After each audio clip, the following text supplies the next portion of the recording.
इतना अनुशासन किया गया है भारत में कि मतलब पूरा दुनिया में आपको नहीं दिखाई देगा। तो ऐसा क्या हुआ कि आपका रुझान संस्कृत की तरफ बढ़ा और आपको यही लगा कि मुझे संस्कृत ही सीखनी है? क्या विशेषता लगती है बनारस की? बनारस का सबसे विशिष्ट है ज्ञान। मतलब पूरा हवा में उड़ता है हर जगह, हवाओं में ज्ञान है जी। सूर्य भगवान को प्रणाम करते हैं जी, और जल को प्रणाम करते हैं। ये तो बहुत सुंदर चीज़ है ना कि मतलब इतना सम्मान देना और इन चीज़ों के लिए मतलब देवताओं के लिए इतना। नमस्कार दोस्तों, मैं हूं हिमांशु भट्ट। आज हमारे साथ हैं स्पेन की मारिया, जो भारत में आकर देवांगी हो गई और ये भारत से पीएचडी कर रही हैं और इनका विषय है मीमांसा। और इनके भी संस्कृत और हिंदी बहुत ही शुद्ध है, जो आमतौर पर कई भारतीयों की नहीं होती है। आज हम इनके जीवन के सफ़रनामे को जानेंगे, क्योंकि देवांगी बनने से पहले दीदी थी एयर हॉस्टेस, और एयर हॉस्टेस से अब भारत में बिल्कुल सिंपल जीवन आप जी रही है और सनातन को आत्मसात कर रही है। तो आपको सबसे पहले मेरा प्रणाम।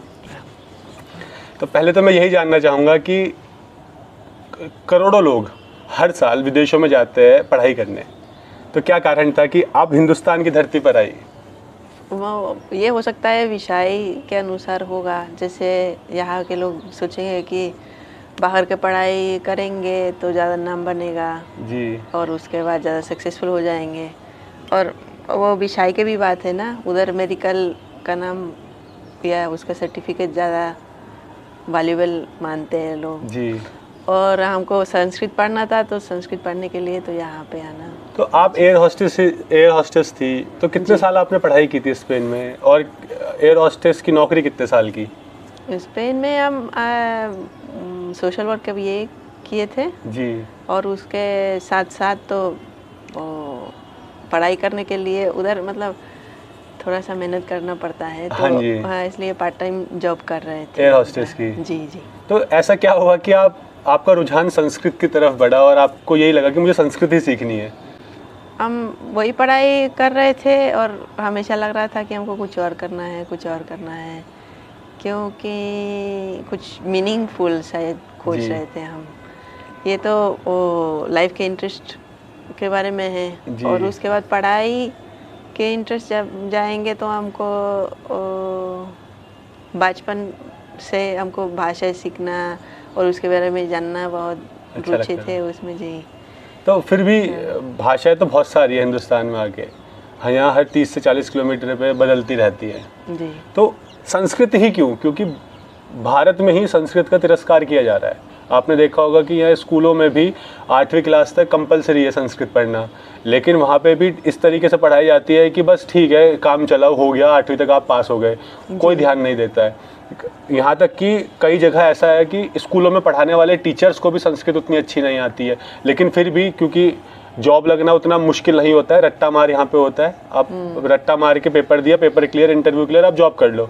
और कई गवर्नमेंट स्कूल में भी हम देखते हैं कि कई वीडियोस भी टीचर्स की आती है कि टीचर्स को जिस सब्जेक्ट का होता है उस सब्जेक्ट की स्पेलिंग तक नहीं आती। तो केवल संस्कृत ही क्यों? जैसे जो स्थितियाँ भी आप बोल रहे हैं भाषा का, यहाँ के संस्कृत का, उसको हम कंपेयर करेंगे कि जैसे यूरोप में लैटिन सिखाया जाता है, लेकिन लैटिन मतलब ना तो कोई बोलता है, ना तो उसका कोई प्रयोजन मान लीजिए, वह सिखाने के अलावा कुछ नहीं है, क्योंकि पहले का इंटेलेक्चुअल लैंग्वेज था, लेकिन अभी मतलब नहीं चल रहा है। ये तो है। तो विशेषता क्या है कि लोग उसको कंपेयर कर लेते हैं ना संस्कृत को कि वो मारा हुआ भाषा है, पहले के चलता था, अभी कुछ नहीं है, लेकिन अंतर है इसलिए कि यूरोप में लैटिन का प्रयोजन एकदम लुप्त हो गया जी, लेकिन यहाँ पे है, अभी है संस्कृत, अभी है। तो और जब आपने संस्कृत सीखनी शुरू की थी तो कितने साल हो गए संस्कृत सीखते हुए आपको? मतलब ये हिंदुस्तान में पढ़ते हुए, सनातन धर्म को आत्मसात करते हुए कितने साल हो गए? 9 साल। 9 साल हो गए आपको। तो संस्कृत जो भाषा है, इसने कैसे आपके जीवन को बदला? क्योंकि कहते हैं ना कि संस्कृत देवताओं की भाषा है, देव भाषा है जी। तो संस्कृत ने कैसे आपके जीवन को बदला है? तो हम शुरू में केवल क्योंकि जितना रिसर्च भाषा विज्ञान के बारे में और यहाँ पे व्याकरण का दर्शन तक हो जाता है ना, जो कि हम उधर मतलब यूरोप में हम लोग उसके बारे में सोच भी नहीं सकते हैं कि मतलब भाषा के बारे में और कैसे मतलब ब्रेन को अफेक्ट करता है, शब्द और अर्थ का संबंध और वाक्य में शब्दों के आपस में संबंध, इतना अनुशासन किया गया है भारत में कि मतलब पूरा दुनिया में आपको नहीं दिखाई देगा। तो आपने जैसा कहा कि शब्द जो भाषा होती है हमें मेंटल, हमारे दिमाग को भी इफेक्ट करती है, क्योंकि हर शब्द के पीछे एक विज्ञान होता है जी। और वहाँ तो विज्ञान कहूँगा, लेकिन संस्कृत के हर शब्द के पीछे चमत्कार कहूँगा जी। यहाँ पे का शब्द और अर्थ का संबंध नीतियाँ माना जाता है सबसे पहले चीज़, और शब्द को भी नीतियाँ मानते हैं जो कि पश्चात मतलब। तो कैसे साइंस जो संस्कृत के शब्द है, कहते हैं ना कि संस्कृत के जो श्लोक है वो वातावरण को शुद्ध कर देते हैं, एक पॉजिटिव एनर्जी देते हैं, बहुत स्ट्रॉन्ग एनर्जी। और जो मंत्रों की शक्ति है, इससे आप कुछ भी कर सकते हैं। अगर आपने किसी मंत्र को सिद्ध कर लिया, तो आपको क्या आज तक ऐसा फील हुआ है कि संस्कृत के इन शब्दों की वजह से आपके माइंड पर भी पॉजिटिव इम्पैक्ट पड़ा है, बॉडी माइंड सोल पर? ये तो वाइब्रेशन की बात है ना, क्योंकि एक तरफ से अर्थ हो जाता है कि मतलब इस शब्द में हम क्या मीनिंग दिखाना चाहते हैं, और दूसरा है जो साउंड है शब्द। तो शब्द में संस्कृत में ही तो एक तो वाइब्रेशन होता है जो उस अर्थ से संबंधित है, और इसमें मतलब अमेरिका में एक तो वो वैज्ञानिक थे चोम्स्की, तो थोड़ा सा मतलब उसकी तरफ वो प्रयोजन किए थे कि मतलब एक भाषा होता है जो यूनिवर्सल है। जी, तो संस्कृत यूनिवर्सल है। जी जी। हम खोजते खोजते जब हम यहाँ पे पहुँच गए तो हम बोले थे कि अच्छा ये चोम्स्की का कहने का मतलब था ये। तो जब शुरुआत में क्या होता है, कोई सीखता है नई भाषा तो कठिनाइयाँ आती है, और संस्कृत को सीखने में तो अमूमन बहुत लोगों को आती है, भाषा तो कोई सी भी हो, लेकिन अगर कोई हिंदुस्तानी संस्कृत सीखता है तो उसका उच्चारण अलग होता है और उसको लगता है कि हाँ सही हो रहा है, लेकिन कई जो दूसरी कंट्रीज से आते हैं उनके उच्चारण में फ़र्क होता है, काफ़ी फ़र्क होता है। तो जब आपने सीखी तो कैसे कैसे सीखनी शुरू की थी? कि बहुत से लोग कोशिश करते हैं लेकिन उनको लगता है बहुत डिफ़िकल्ट है। तो अगर कोई सीखना चाहे संस्कृत अपने आप से, तो किन किन बातों का ध्यान देना चाहिए और कैसे उसे शुरुआत करनी चाहिए? मतलब सारे भाषा सीखने के लिए तो वही सिस्टम होता है कि मतलब ग्रामर सीखेंगे, वोकैबुलरी सीखेंगे, उसके बाद उसका प्रैक्टिस कर लेंगे। यहाँ पे थोड़ा सा जो परंपरा से पढ़ेंगे संस्कृत तो रटने वाली बात होती है, जो कि मतलब जब बाहर से आते हैं लोग तो थोड़ा सा शॉकिंग लगता है ना, क्योंकि हम लोगों का संस्कार में है कि पहले समझ लो और उसके बाद याद कर लो उसको, और यहाँ पे तो उल्टा होता है। तो शुरू में थोड़ा सा उसको बदलने में मतलब हमारा बहुत रेजिस्टेंस था ना, कि नहीं उसको जब तक नहीं समझेंगे उसको नहीं याद कर सकते हैं। हमारे दिमाग में वो बचपन से ही ऐसे है कि जैसे जो वो टेबल्स है ना नंबर्स का, हम उसको नहीं रट सकते थे जब तक हम उनको उसका अर्थ कैसे बनता है नहीं समझ पाते थे, तो नहीं आता था हमारे दिमाग में, तो उसको पूरा बदलना पड़ा। और यहाँ पे तो आता है जो आध्यात्मिक वाले साइड संस्कृत का, कि जब तक उसको स्वीकार नहीं करेंगे कि ये स्विच करना है दिमाग में, कि थोड़ा सा गुरु पे विश्वास रखना, और कि हम मतलब एक तो एटीट्यूड होता है ना कि उसको हम करते, वो समझ भी ना वो आ जाए, लेकिन उसको करते रहेंगे तो आता ही है। ये बात तो है। तो आपने पीएचडी का विषय मीमांसा चुना है, तो मीमांसा ही क्यों, और क्या है मीमांसा? मीमांसा वेदों का अर्थ के बारे में बताते हैं, ये तो सब लोग जानते हैं सबसे ज़्यादा, लेकिन दूसरे साइड भी है कि जैसे वाक्यार्थ पे बहुत काम किए हैं, जैसे व्याकरण शब्दों की सिद्धि पे काम करते हैं, और न्याय पदार्थों के बारे में बताते हैं। तो जो पूरा वाक्य बोल के जो पूरा अर्थ निकलता है, नहीं वो एक पद का नहीं, पूरा वाक्य जो अर्थ निकलता है, तो उस पे और कैसे आपस में संबंधित है शब्द एक वाक्य में, उस पे वो अनुशासन है मीमांसा में। तो इसका मतलब आपने वेदों को भी पढ़ा है? नहीं, वेद नहीं पढ़ते हैं, वेद के बारे में हम पढ़ते हैं। अच्छा, वेद के बारे में पढ़ते हैं जी। तो अगर आपसे पूछा जाए तो वेदों का, अगर आपको मैं ये कहूँ कि 4 वेद हैं जी। चारों का सार क्या कहता है? क्योंकि अगर आप उनके बारे में पढ़ते हैं तो, क्योंकि बहुत वृहद है वेद, बहुत विशाल है, बहुत ज्ञान है उनके अंदर, लेकिन उनका सार क्या कहता है? वो मीमांसा, वो कर्मकांड के बारे में ज़्यादा बताते हैं, तो इसलिए शुक्ल यजुर्वेद से ज़्यादा संबंधित जी। तो आप भारत आए जी, तो आपके लिए भारत क्या है? 9 साल आपको हो गए, आपके लिए भारत क्या है? क्योंकि पहले आप भारत के लिए कुछ और दृष्टि होगी, लेकिन जब भारत आए तो अलग दृष्टि थी और आज अलग दृष्टि होगी, तो अब क्या सोचते हैं आप भारत यही के तो लिए? बदलता रहता है ना। पहले जब हम आए थे पहली बार, तो क्योंकि हम ऐसे परिस्थिति के वजह से हम आए थे, तो हम जी। कुछ नहीं जानते थे भारत के बारे जी। में। अब पता नहीं क्यों, मतलब कभी ज़्यादा सुने पढ़े नहीं थे, तो जी। हम बस घूमने के लिए आए थे। जी। तो मतलब अच्छा लगा, लोग अच्छे लगा, देश बहुत सुंदर है, तो इतना समझ में आ गया बस। और उसके बाद जब हम आए थे पढ़ने के लिए, तो धीरे धीरे यहीं पे सेटल हो गए। तो बनारस में हैं आप, तो कैसा लगता है आपको बनारस? क्या विशेषता लगती है बनारस की? बनारस का सबसे विशिष्ट है ज्ञान। ज्ञान। मतलब पूरा हवा में उड़ता है हर यहाँ की जगह। हवाओं में ज्ञान है। जी जी। तो वही हमको हमेशा लगता था बचपन से कि जहाँ सीखने को मिलता है तो वही जगह सही है। यहाँ आने के बाद तो सोच बदली, वेशभूषा बदली, यहाँ आके सब खान पान सब कुछ बदल गया। जी जी। तो आपको कौन से आउटफिट्स ज़्यादा, कपड़े कौन से ज़्यादा पसंद लगते हैं? भारत में पहनी हुई साड़ी जी। या वेस्टर्न कपड़े, कौन से ज़्यादा कंफर्टेबल लगते हैं आपको? साड़ी बहुत कंफर्टेबल है, इसलिए कि सात्विक है ना। जी। जैसे सफाई रखने के लिए और काम करने के लिए तो बहुत सही रहता है। तो तो लोग बोलते हैं कि मतलब कैसे पहनते हैं, जब आदत पड़ते हैं तो पहनने में कोई दिक्कत नहीं है।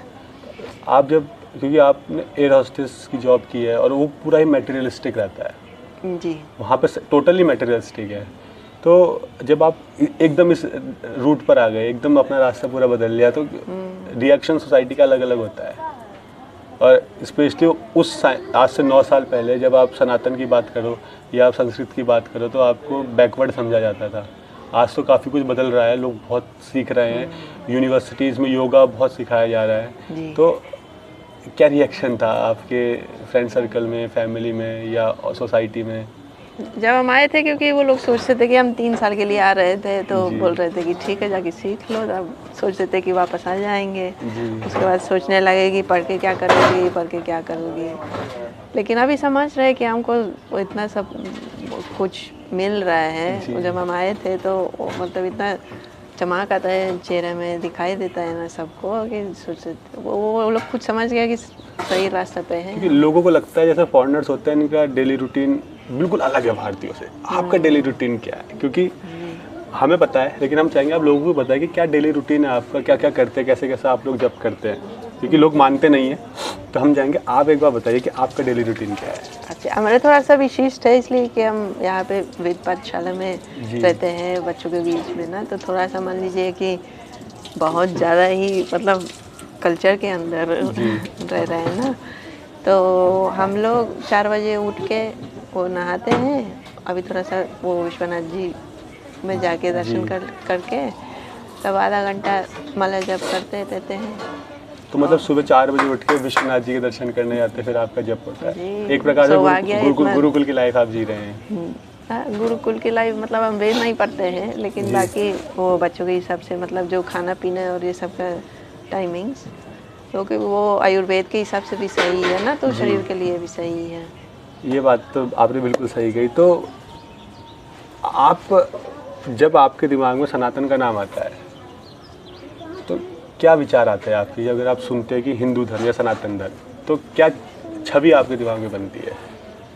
पहले तो आपको पता नहीं था 9 साल पहले, लेकिन 9 साल से आप काशी की इस धरती पर उसी चीज़ को जी रही है, देख रही है। जब तो आपके सामने जब सनातन का नाम आता है, हिंदू धर्म का नाम आता है, तो आपके दिमाग में क्या छवि बनती है? क्या सोचते हैं कि क्या है ये?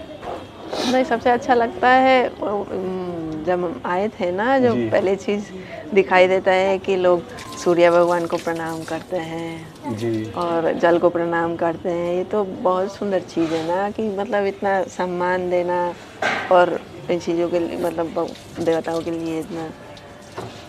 तो ये सारी चीज़ें आपकी अच्छी लगती है कि प्रकृति से जुड़े हुए लोग हैं। हाँ, सुंदर है ना। तो आपके हिसाब से आपने बहुत कुछ देखा 9 सालों में, तो क्या सुधार की ज़रूरत महसूस होती है इंडिया में? हाँ, भारत में क्या सुधार की ज़रूरत महसूस होती है? क्योंकि देखिए वो तो हर जगह सुधार की ज़रूरत है, क्योंकि परफेक्शन कहीं नहीं है ना। तो आपको क्या सुधार आपके अनुभव के आधार पर? अब थोड़ा सा वो है तो पॉलिटिक्स में आ जाएंगे नहीं, ना, पॉलिटिकल नहीं, लेकिन वैसे नॉर्मली। अब मान लीजिए कि इस देश चलाने के लिए की दिक्कत क्या है कि जनसंख्या इतना ज़्यादा है ना जी। कि जो पॉलिसीज वो इम्प्लीमेंट करना चाहेंगे तो इसमें थोड़ा सा दिक्कत। तो एक तरीके से हमें पॉपुलेशन कंट्रोल पर ध्यान देना चाहिए, क्योंकि तो पॉपुलेशन कंट्रोल होगी। पॉपुलेशन कंट्रोल नहीं करना चाहिए। ये बस है कि सिचुएशन ये है कि लोग बहुत ज़्यादा है, तो जब बाहर से कुछ मतलब कराना चाहेंगे लोगों को तो बहुत मुश्किल होता है। इसलिए सबसे अच्छा है कि जब लोग सच में अध्यात्मक बन जाएंगे तो परिवर्तन अंदर से आ जाता है ना। ये बात तो है, क्योंकि सरकार बोलेंगे कि ये करो वो करो तो मतलब इतना लोग है और इतना प्रकार का लोग है कि बहुत मुश्किल से हो जाएगा। तो अध्यात्म आत्मा का अध्ययन है। तो आपने अपनी आत्मा का अध्ययन करके आपको क्या एहसास हुआ है आज तक इन 9 सालों में? क्योंकि आप बहुत स्पिरिचुअल हुए हैं हिंदुस्तान में आके।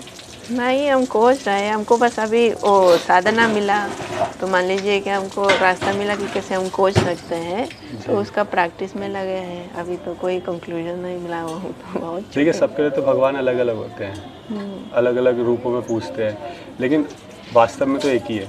आपके लिए भगवान क्या है और कौन है? बस हम लोग प्रैक्टिस करते हैं कि माला जप करके बस अंदर जाना है, इंद्रियों को नियंत्रण में लेना है, अंदर जाके तब खोजना है कि हम कौन हैं, हम कौन है, कहाँ से आए हैं। तो उसके बाद खोज के तो समझ में आएगा कि सब लोग एक ही हैं और सब लोग भाई बहन हैं। इतनी अच्छी हिंदी कैसे हुई आपकी? आपकी हिंदी में थोड़ी बनारस साइड की लचक भी है ना उच्चारण में। हाँ, क्योंकि आप यहीं रहे हैं, तो कैसे हुई इतनी अच्छी हिंदी?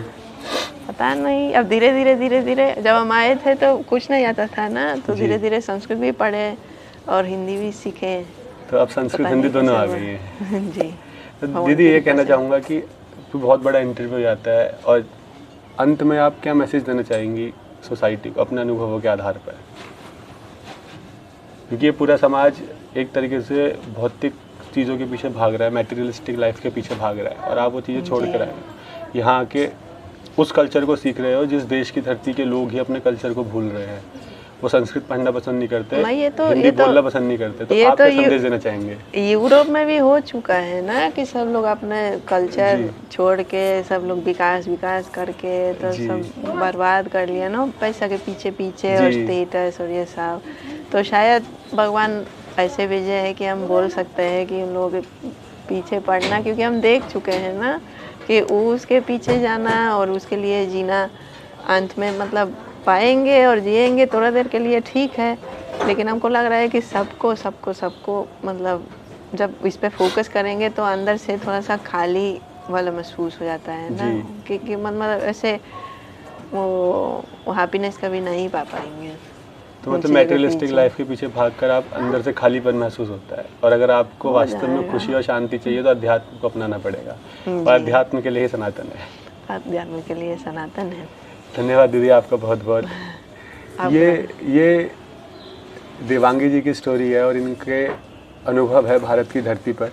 इसे लोगों के साथ शेयर कीजिए ताकि लोगों को भी पता चले कि स्पेन से आकर किस तरह से वो यहाँ पे सनातन धर्म को सीख रही है, आत्मसात कर रही है, संस्कृत सीख रही है, वेदों को पढ़ रही है और यहाँ पे आगे PhD कर रही है।